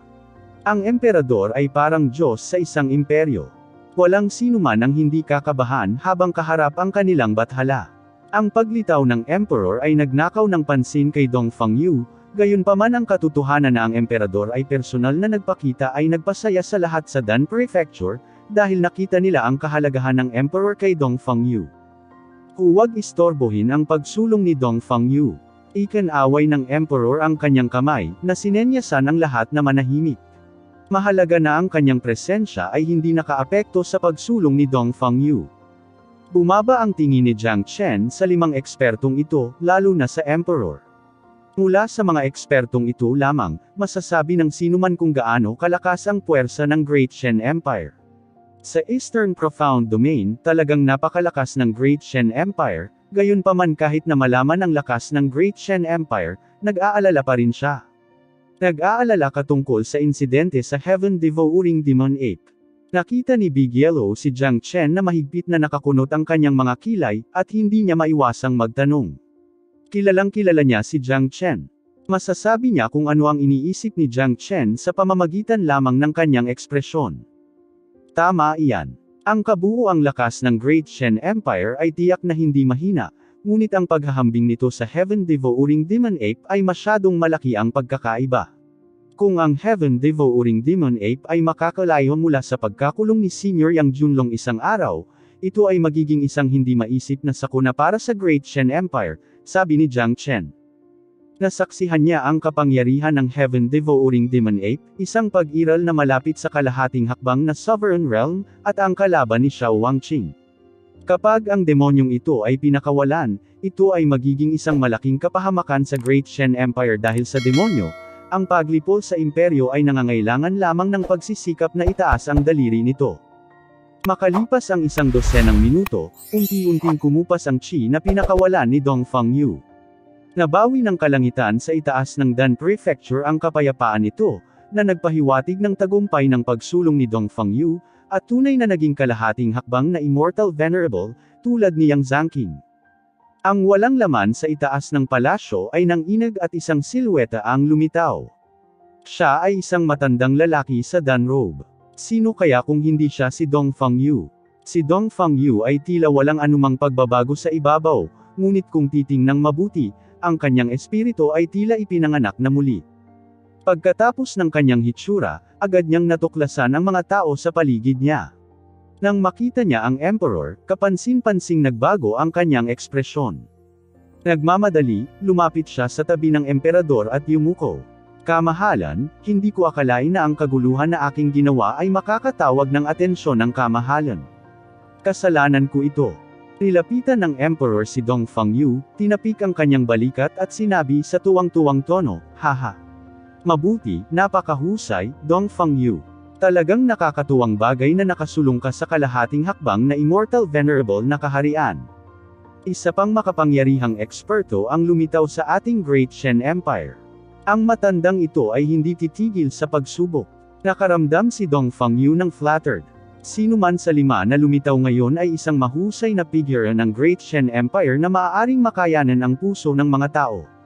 Sila ay ang Emperador ng Great Shen Empire, Yang Yu, ang Highest Empire Master, Ye Dingtian, ang Grand Master, Yuan Ye, at ang dalawa pang mataas na marangal na Royal Highnesses, na mga kapatid sa dugo ni Yang Yu, ang mga miyembro ng Yang family.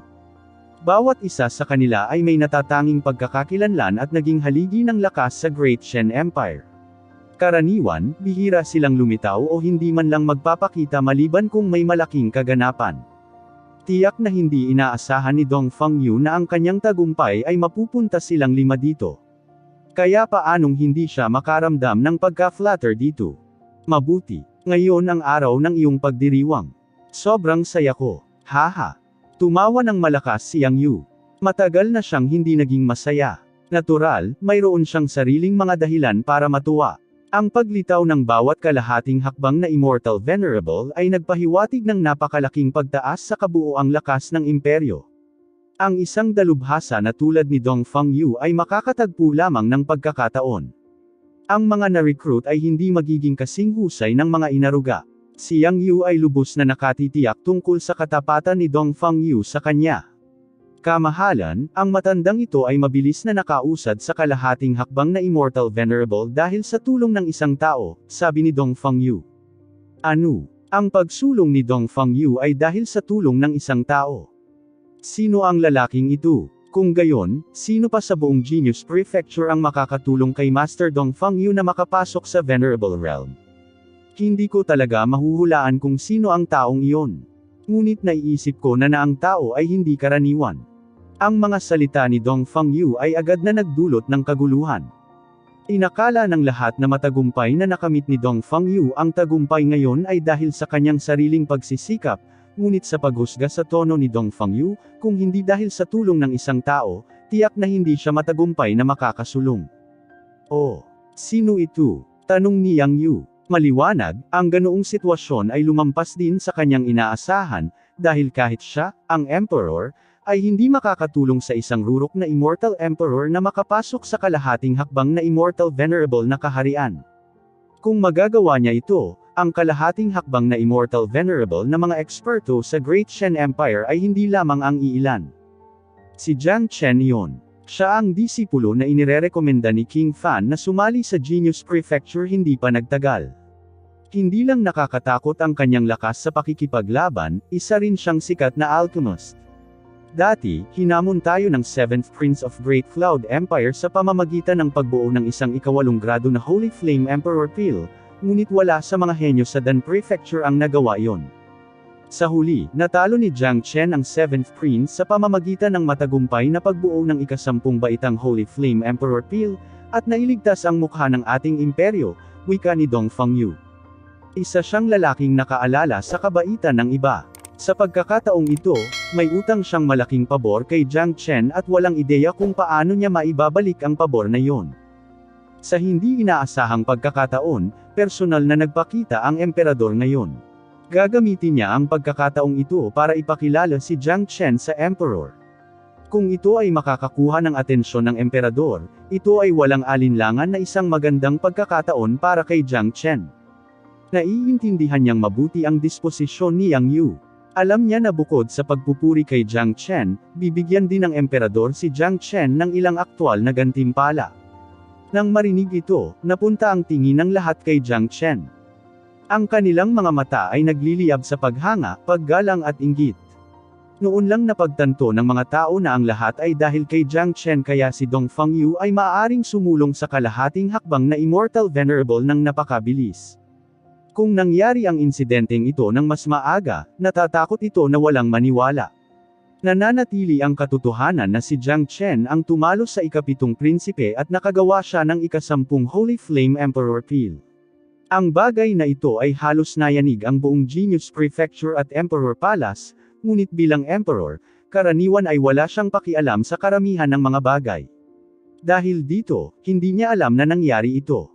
Hindi ko akalain na si Jiang Chen ang tumulong kay Master Dongfang. Mayroon silang ilang mga ugnayan ng pagkakaibigan. Totoo yan. Kung hindi dahil sa kanya, dapat ay naligay na sa kahihiyan ang Dan Prefecture. At ngayon, tinulungan niya si Master na katumbas din ng pagtulong sa Dan Prefecture. Hindi masama. Damn. Ang lalaking ito ay nasa limelight na naman, at kasama ang presensya ng emperador. Sumiklab ang pandemonyum. Naturally, ang mga tao ng Dan Prefecture ay labis na nagpapasalamat kay Jiang Chen, ngunit ang ilan sa kanila ay hindi ganoon ang pakiramdam. Katulad ng mga tao ng Crown Prince at King Ping na palaging tinuturing si Jiang Chen bilang kanilang kaaway. Maliwanag, ang mga taong ito ay hindi nakatiis na makitang muli si Jiang Chen sa limelight, lalo na nang nakuha niya ang lahat ng atensyon sa harap ng Emperor. Hindi masama, Little Chen. Si Master Dongfang ay isang lalaking nagpapahalaga sa kabaitan. Hindi niya kinalimutan ang mga ginawa mo. Ang banal na pakiramdam ni Yang Bufen ay pumasok sa mga tainga ni Jiang Chen, pagkatapos ay sumigaw siya, Jiang Chen, halika dali at batiin ang emperador. Si Yang Bufen ay nakatayong marangal. Siya ay natural na hindi mapapantayang masaya na si Jiang Chen ay nagkaroon ng pagkakataong magpakilala sa kanyang sarili sa harap ng emperador. Pagkatapos ng lahat, sila ni Jiang Chen ay nasa iisang bangka. Si Jiang Chen ay miyembro ng King Fan Prefecture, isang henyo na personal niyang inirekomenda sa Genius Prefecture. Si Jiang Chen ay nagmamadaling lumipad patungo sa harapan ni Yang Yu, ikinulong ang kanyang mga kamao at bumati. Ang alagad ay si Jiang Chen, batiin ang kamahalan. Jiang Chen. Ang isang maagang Immortal King Outer Prefecture na alagad ay nakakagawa ng ika-10 grado ng Holy Flame Emperor Peel. May mali ba dito? Nang makita ni Yang Yu ang cultivation base ni Jiang Chen, nagpakita siya ng mukha na puno ng pagdududa. Kamahalan, tiyak na may kakayahan si Jiang Chen na gumawa ng ika-10 grado ng Holy Flame Emperor Peel. Sabi ni Dongfang Yu.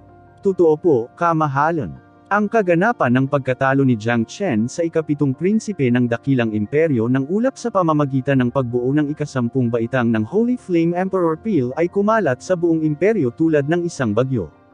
Mapapatunayan ko iyon, nagsalita si Grandmaster Yuan Ye. Nagdulot nga ng malaking sensasyon ang pangyayari noong araw na iyon. Bilang isang Grandmaster, natural na narinig niya ang tungkol kay Jiang Chen dati, ngunit ito rin ang unang pagkakataon na nakita niya si Jiang Chen. Hindi maiwasan ng kanyang mga mata ang pag-aaral kay Jiang Chen. Pare, nakita mo na ba dati ang concoction technique ni Jiang Chen? Maaari lamang itong ilarawan bilang kamangha-mangha. Siguradong makakapagpatuto si Master Dongfang dito, sabi ni Yang Bufan. Tama iyan. Kahit ako ay humanga sa alchemy ni Jiang Chen. Nakangiting sabi ni Dongfang Yu. Sa kanyang pagkakakilanlan, ang pagsasabi ng mga salitang iyon ay sapat na upang patunayan ang tunay na kakayahan ni Jiang Chen. Dahil dito, masusing suriin ni Yang Yu si Jiang Chen, at kaagad, natuklasan niya ang isang bagay na hindi pangkaraniwan kay Jiang Chen. Napakagandang talento. Hindi ko akalain na may lalabas na ganoong kagaling na tao sa aking imperyo. Hindi mapigilan ni Yang Yu na purihin. Isinasantabi ang hindi kapani-paniwalang husay ni Jiang Chen sa alchemy, ang disposisyon ni Jiang Chen lamang ay hindi maihahambing sa mga ordinaryong henyo. Sa kabila ng pagtayo sa harap ng Emperor, at sa napakaraming venerables, nagawa pa rin niyang manatiling napakalma at walang malasakit. Dapat malaman ng isang tao na kung ito ay ibang tao, kahit na ang isang makapangyarihang immortal emperor ay magiging obsequious at hindi natural na kikilos sa harap ng emperor, ngunit mula sa hitsura ni Jiang Chen, walang anumang palatandaan ng kaba. Sa kakaibang paningin ni Yang Yu, natural, siya ay walang katulad na tumpak sa pagtukoy sa mga pambihirang katangian ng isang tao.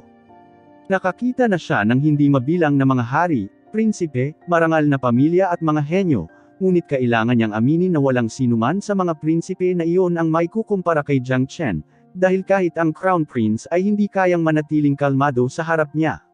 Ito ay isang transcendent na disposisyon.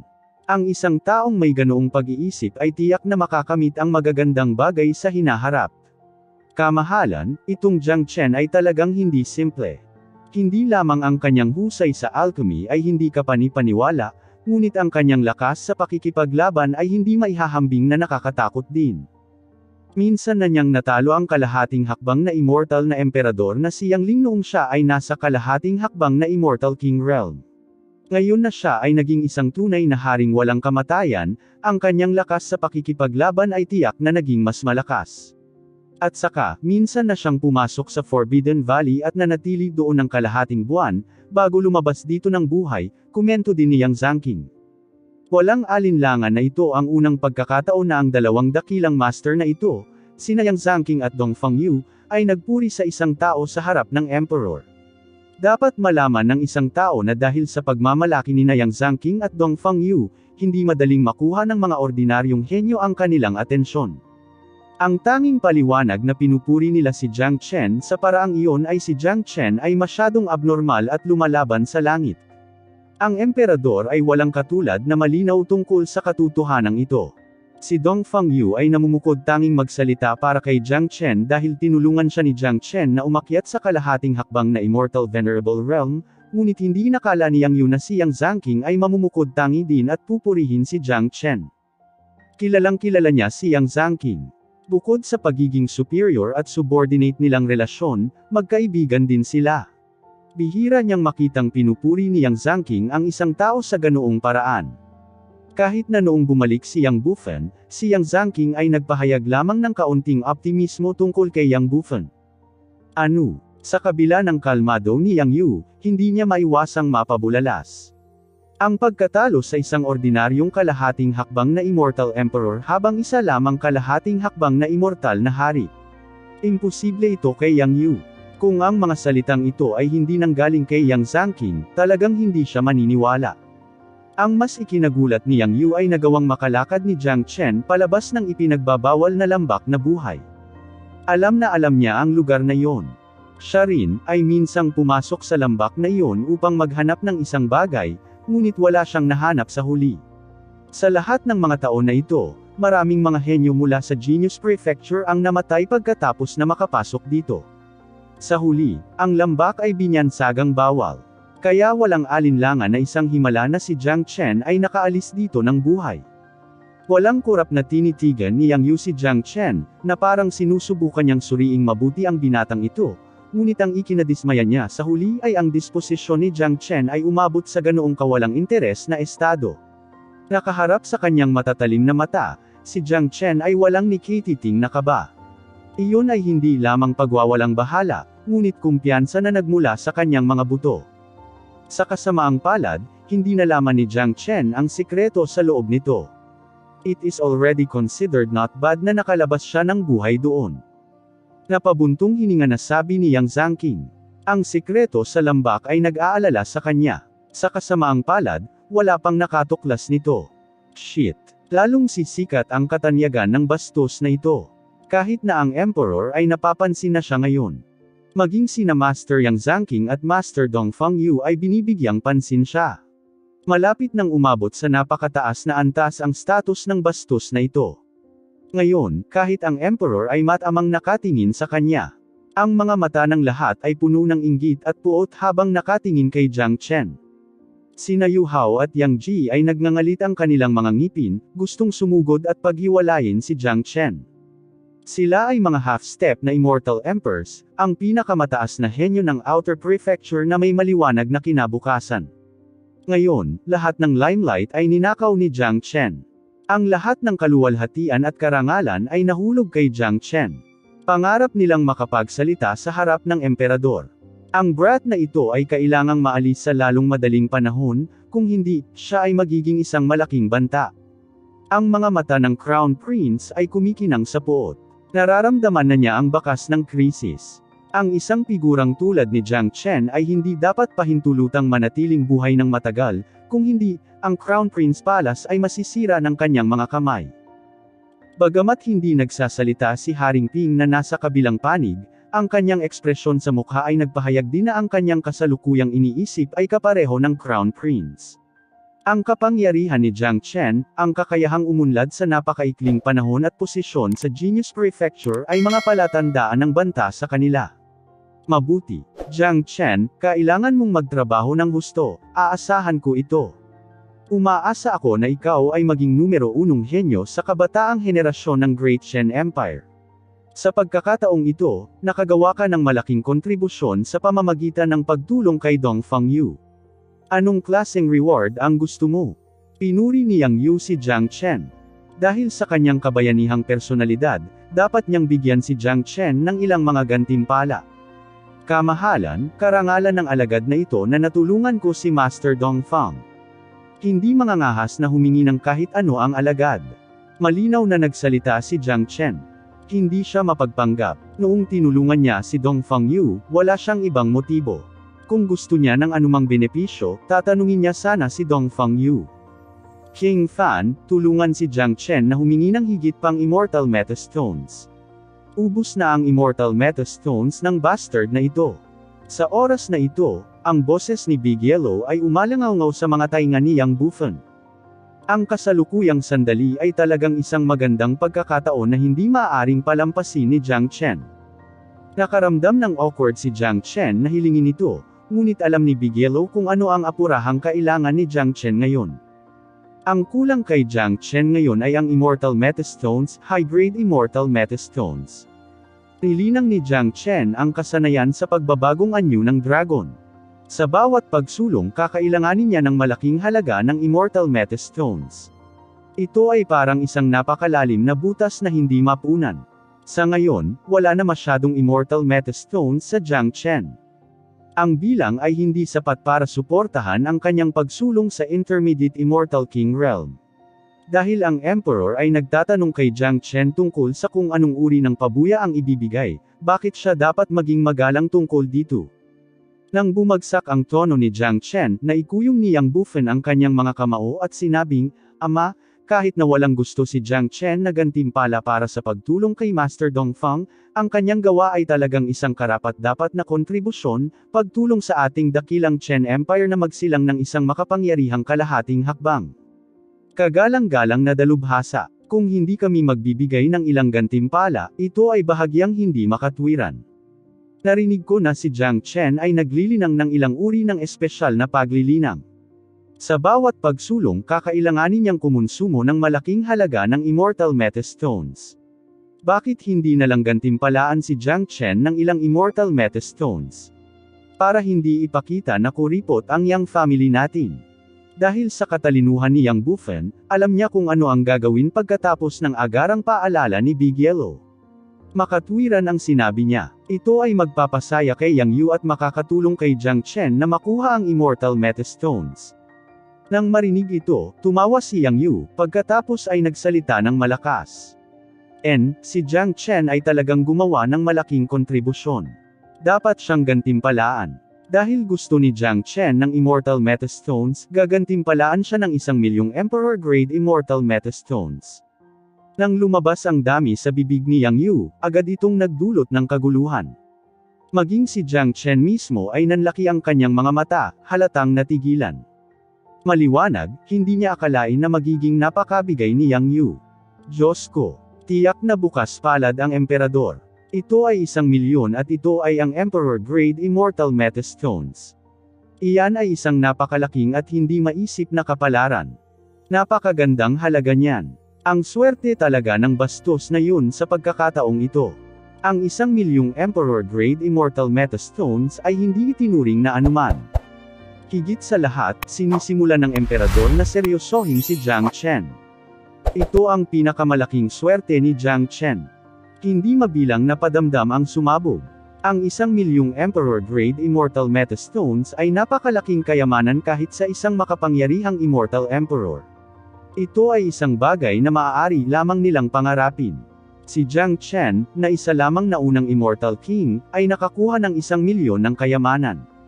Ito ay magiging sanhi ng labis na inggit at puot. Jiang Chen, dapat mong pasalamatan ang Emperor para dito.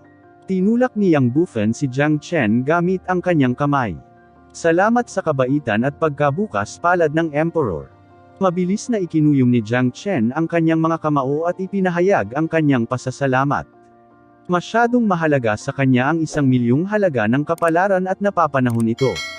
Sa kanyang pagsulong sa kaharian ng Immortal King, nagamit na niya ang halos lahat ng kanyang Immortal Metastones.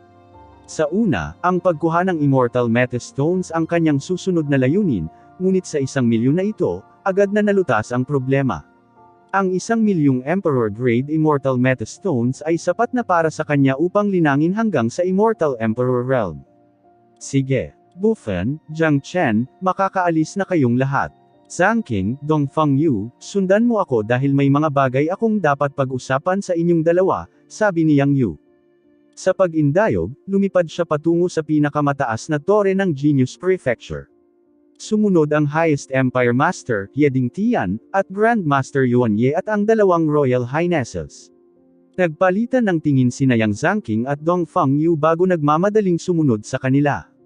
Little Chen, nasa limelight ka na naman ngayon. Pinahahalagahan ka ni Ama. Nakangiting sabi ni Yang Bufen. Ang sitwasyon ngayon ay ganap na lampas sa kanyang imahinasyon.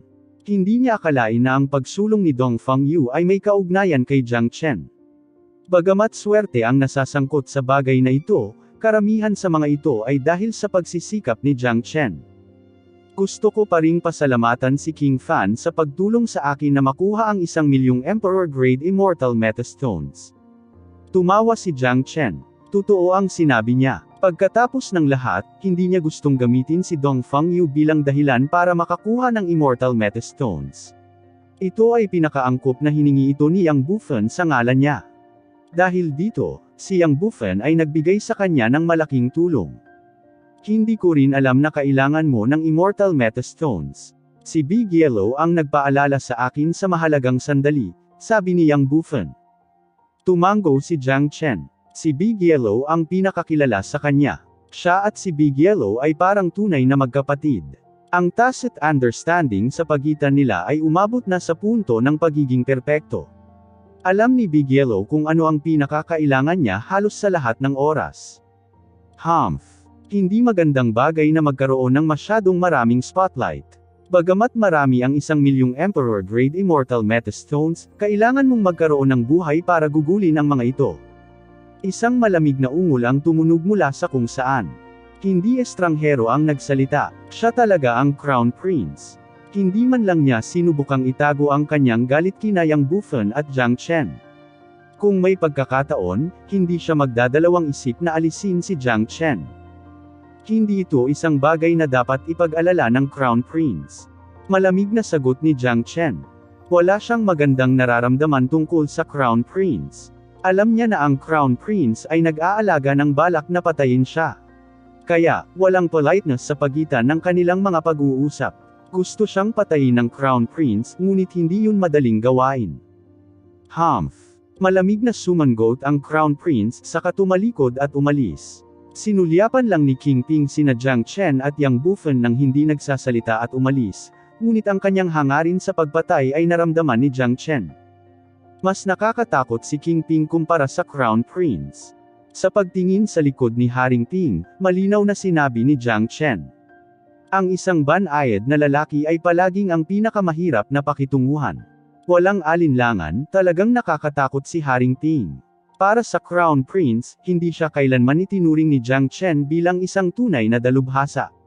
Alam ko, tumango si Yang Bufan. Siya, ang Crown Prince at King Ping ay magkapatid.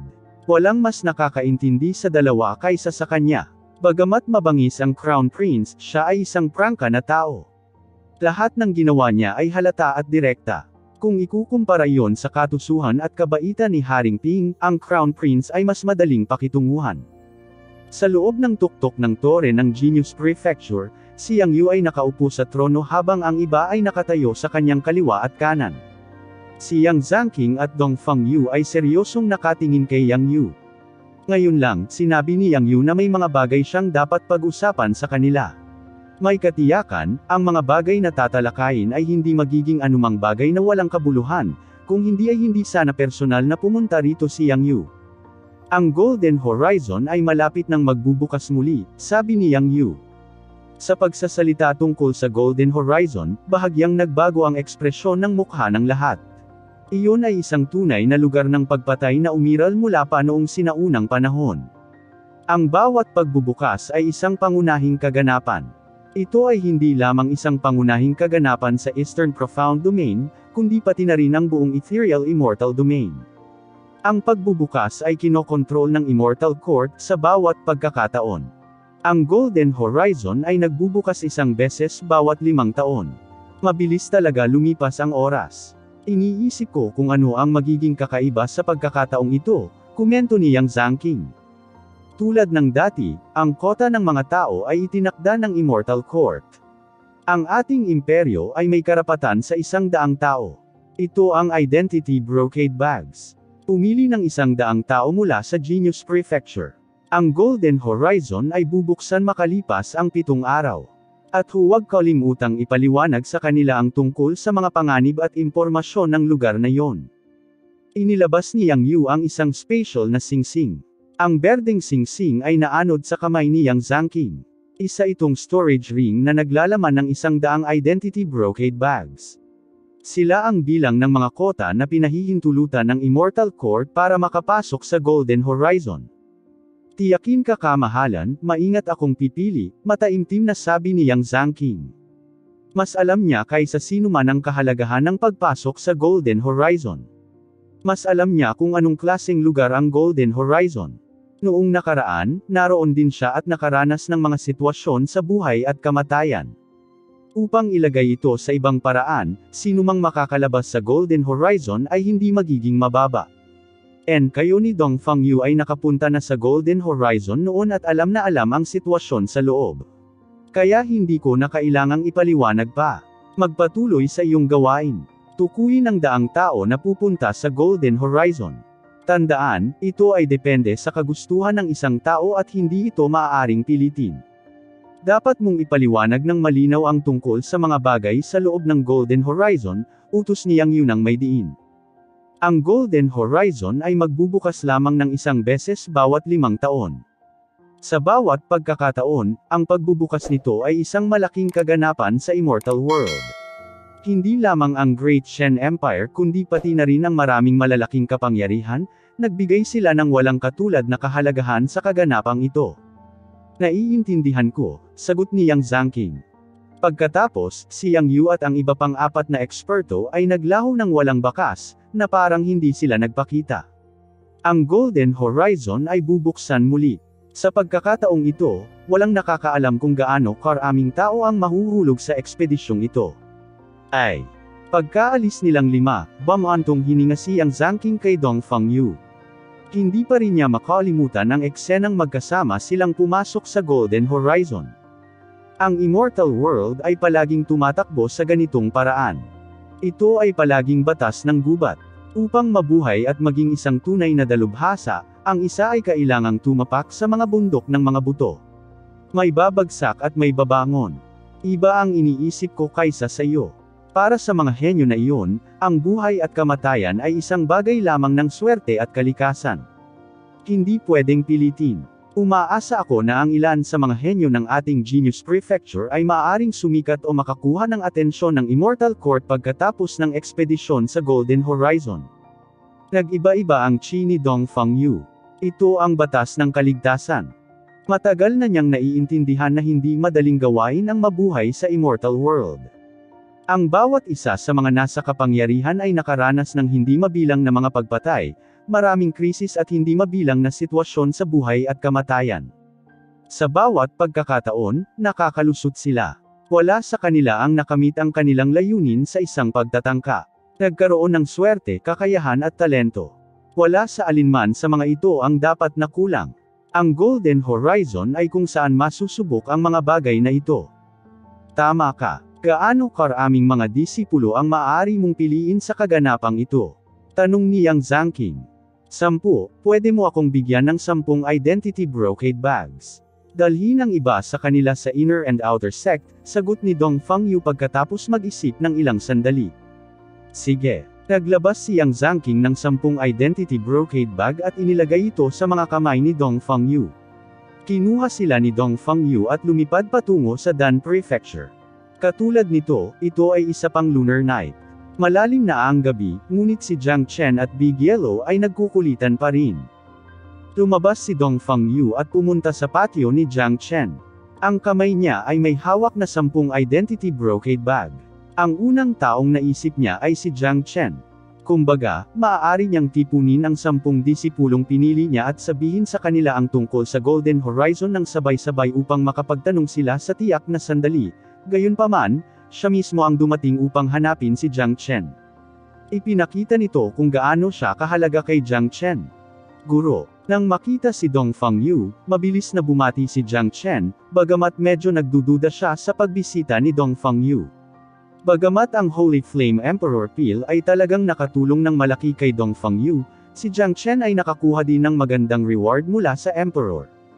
Batay sa nakagawiyang gawain ni Dongfang Yu, dapat ay pumunta siya sa pag-iisa sa oras na ito at unawain ang kalahating hakbang na Immortal Venerable na kaharian, sa halip na mag-aksaya ng oras kay Jiang Chen. Jiang Chen, ang iyong kredito sa pagtulong sa akin na umabant sa kalahating hakbang na Immortal Venerable na kaharian ay hindi kailanman mapapalampas. Kung hindi dahil sa iyo, natatakot akong maghintay pa ako ng 5 taon para makapasok sa kaharian na ito. Nakangiting sabi ni Dongfang Yu. Nagsimula siyang magkagusto kay Jiang Chen. Isinasantabi ang katotohanang tinulungan siya ni Jiang Chen, si Jiang Chen ay isa ring alagad na karapat-dapat na pahalagahan. Siya ay isang walang kapantay na individual, isang napakapangit na henyo na may hindi pangkaraniwang tindig. Bilang master ng Dan Prefecture, walang dahilan si Dongfang Yu para hindi magustuhan ang isang binatang tulad niya. Sobrang magalang si Master. Isang karangalan ni Jiang Chen na makapagbigay ako ng tulong kay Master. Huwag mong ilagay iyan sa iyong puso, guro. At saka, nakakuha na ako ng magandang premyo 1,000,000 Emperor Grade Immortal Metastones. Ito ay isang bagay na hindi ko man lang pananggahasang isipin, nakangiting sabi ni Jiang Chen. Hindi kasinungalingan ang sinabi niya. Aksidente talaga ang pagkuha nitong 1,000,000 Immortal Metastones. Deserve mong makuha sila. Ang katotohanan na ginantimpalaan ka ng emperador ay nagpapahiwatig na seryoso ka niya. Dapat mong malaman na maraming mga henyo sa Genius Prefecture na nangangarap na magkaroon ng pagkakataong magsalita ng isang salita lamang sa harap ng emperador. Walang paraan ang sinuman sa kanila ay makakakuha ng gantimpala tulad nito. Gayunpaman, pumunta ako ngayong gabi dahil sa isang bagay na mahalaga. Sabi ni Dongfang Yu. Concocting pills na naman. Ito ang unang naisip ni Jiang Chen matapos itong marinig, dahil wala na talaga siyang maisip na iba pang gusto ni Dongfang Yu sa kanya maliban sa pag-concoct ng mga table tasks. Ngunit sa paghusga sa ekspresyon ni Dongfang Yu, tila hindi niya hinanap siya para lang gumawa ng mga table tasks. Jiang Chen, narinig mo na ba ang tungkol sa Golden Horizon? Tanong ni Dongfang Yu. Golden Horizon. Hindi ko pa ito narinig. Umiling si Jiang Chen. Talagang unang beses niyang marinig ang Golden Horizon.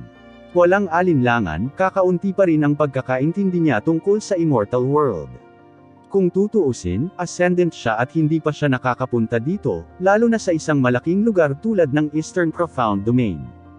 Higit pa rito, ginugol niya ang halos lahat ng kanyang oras sa pananatili sa Genius Prefecture. Kaya normal lang na marami siyang hindi alam. Kung gayon, hayaan mong sabihin ko sa iyo ang tungkol sa Golden Horizon. Ang Golden Horizon ay isang battle zone sa labas ng domain. Ito ay isang tunay na sinaunang larangan ng digmaan na umiral sa napakatagal na panahon. Ayon sa kasaysayan, maraming eksperto ang namatay sa larangang iyon.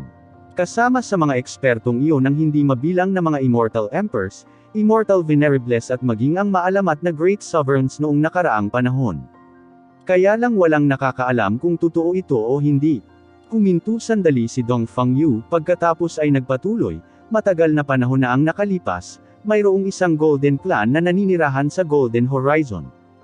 Nabalitaan na ang angkan na ito ay ang mga inapo ng Divine Bird Golden Crow.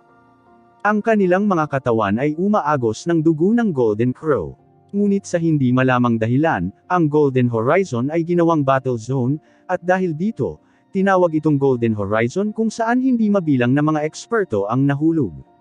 Nabalitaan din na naiwan dito ang mga kayamanan ng Golden Clan, Gold Feather Fan. Ngunit sa loob ng maraming taon, hindi mabilang na mga bayani ang pumasok, ngunit nabigo pa ring mahanap ang kinaroroonan ng kayamanan. Si Jiang Chen ay nabighani sa kwento. Halos agad-agad, ang interes ay namumulaklak sa loob niya. Dahil sa kanyang katalinuhan at alam na pumunta rito si Dong Fangyu para sabihin sa kanya ang tungkol sa Golden Horizon, nahulaan na niya na ang susunod na bagay ay may kaugnayan sa Golden Horizon. Siya ay nalubog sa paglalarawan ni Dong Fangyu habang si Dong Fangyu ay nalubog din sa sarili niyang paliwanag. Parehong hindi namalayan ng dalawa kung gaano ang nagbago sa ekspresyon ng mukha ni Big Yellow nang pinag-uusapan nila ang tungkol sa Golden Horizon. Guro, may kinalaman ito sa Golden Horizon? Tanong ni Jiang Chen. Tama iyan. Ang Golden Horizon ay nagbubukas lamang ng isang beses bawat 5 taon. Ito ay bubuksan sa lalong madaling panahon sa oras na ito, 7 araw sa katunayan. Pinahintulutan ng Immortal Court ang 100 tao para sa ating imperyo. Ang dahilan kung bakit ako nagpunta dito ay upang itanong kung interesado kang pumunta sa Golden Horizon. Dapat malaman ng isang tao na ang lugar ay naglalaman ng maraming sinaunang pamana. Sa bawat oras na bubuksan ang Golden Horizon, may makakakuha ng napakalaking benepisyo at pataas ng pataas sa katanyagan, ngunit bilang isang sinaunang larangan ng digmaan, ang loob ng lugar ay hindi maihahambing na mabangis din. Sa bawat pagkakataon, ang bilang ng mga namatay ay higit na lumampas sa bilang ng mga taong tunay na nakakuha ng mga benepisyo at lumabas ng buhay, sabi ni Dong Fangyu. Kinailangan niyang sabihin kay Jiang Chen ang tungkol sa sitwasyon sa Golden Horizon. Kung papayag ba si Jiang Chen na lumahok sa ekspedisyong ito ay ganap na nasa kanya. Hindi kailanman makumbinsi ni Dong Fangyu si Jiang Chen na magdesisyon. Siyempre, kahit ang Forbidden Valley ay hindi ako natakot.